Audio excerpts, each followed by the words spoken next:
A skunk? I have never met a skunk before, but do not feel too bad. Everyone has a curse, you know. Mistakes when we were made. I cannot see. Snake has no legs, arms, or fingers, and Robin, well, he just stutters and cannot share. Can you please turn it off now? Yes, yes. Turn it off.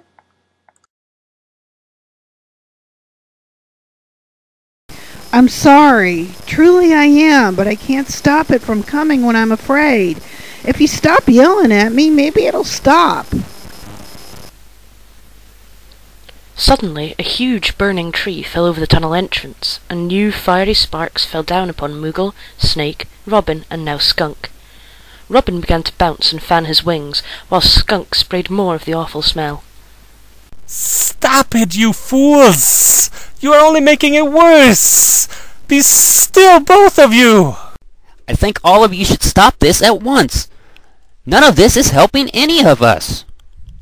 Okay, Skunk, let me introduce Snake and Robin to you. Now if we all remain still, maybe we can think of a way out of this mess. So you do not think that I'm going to eat you now? Right now, I think you are just as afraid as the rest of us, and you are not thinking about eating. We have to plan a way out of here. The entrance is gone now, and the fire will soon make this tunnel too hot for all of us. We can't get out of here. There is no way. Make a plan. Look at us. One brainless, stuttering Robin who wants no one near him. A stinky skunk. A blind mole. And me with no hands. How can such a group expect to escape? All of them thought about what the snake had said, and were silent when another screaming tree above fell to the ground, shaking more embers and clay onto their heads. Moogle understood the earth. He had always lived underground, and carved new tunnels daily. He also knew that none of them would survive for very long here, though. It was too hot even for him. Everyone follow me. We have to find a new space that is cooler and where we can get air to breathe.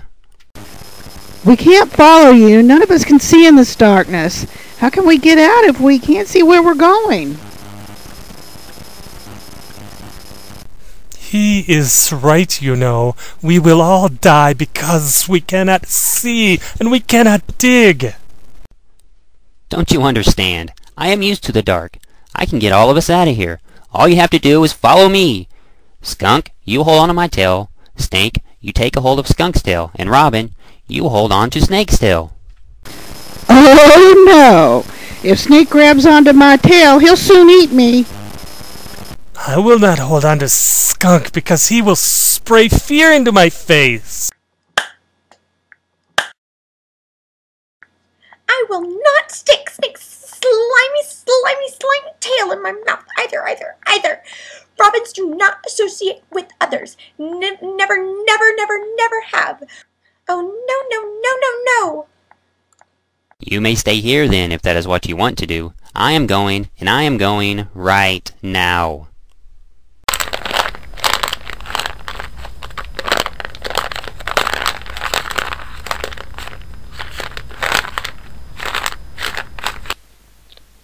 As Moogle scraped new mud from the wall and threw it out behind him, he listened to the Snake, Skunk, and Robin squabbling amongst themselves. Foolish little beings, he thought as he worked. Can they not understand that I can get us all out of here if only they would trust me? Moogle's new tunnel developed quickly as he dug. Soon the voices of the others were far away, and he could barely hear them any more. All he could hear finally was his own scraping sounds as his long fingernails tore at the earth.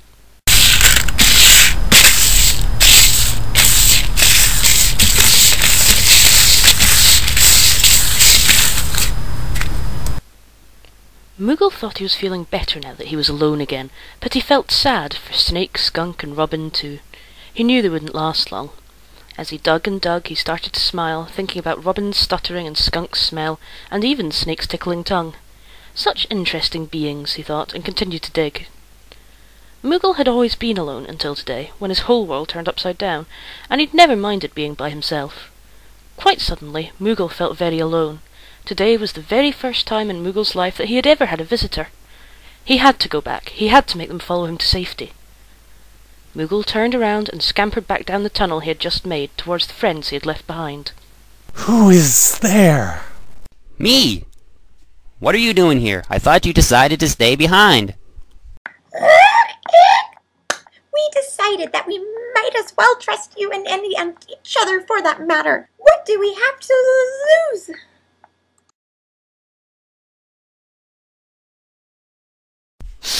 Ugh, I see Skunk is here too. Well, come on then. Hold on to my tail. When he felt Skunk's fingers close tightly around his tiny tail, Moogle began to dig again. Above, they felt the ground shaking and heard trees falling, and the running feet of others fleeing from the fire.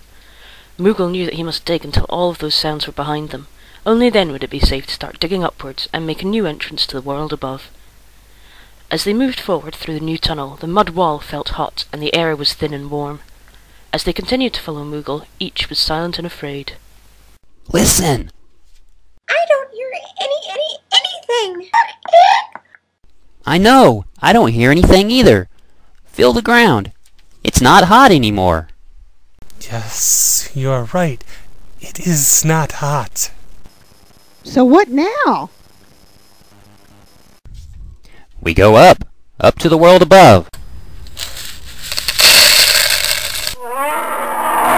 Ugh! What was that?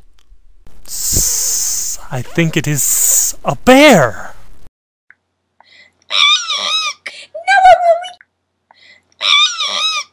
Oh my! Oh! Everyone get back! Get back against the wall. I can get us out of this mess.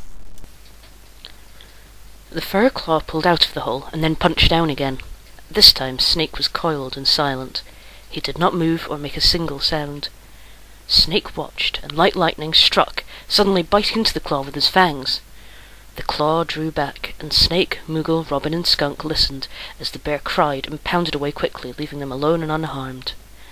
Now blue sky and white clouds passed clearly over the entrance above, and one by one the group began to climb out into a quiet and cooler world outside. Moogle had never really seen or moved about in this world above. He was afraid to leave the tunnel, but he didn't want to be left behind either, so he just climbed to the edge and stuck his nose out to sniff. Robin jumped to a nearby tree stump and was busy flexing her wings and stretching her cramped legs. Moogle could not see Robin, but he could hear Robin open her wings, letting the soft breeze tickle her feathers. Snake and Skunk sat near the hole beside Moogle's nose. The soft smell of smoke floated still on the air, and the horizon was hazy with fireglow that was still moving toward them. We cannot stay here. The fire is coming this way. We must move quickly.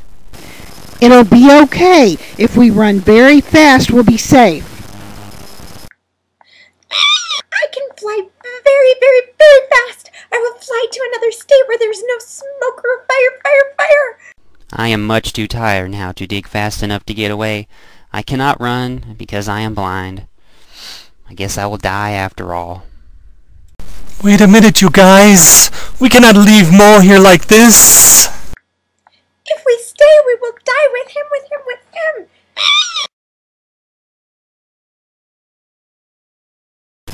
Snake is right. If it weren't for Mole, we'd already be burned up back there. We can't leave him.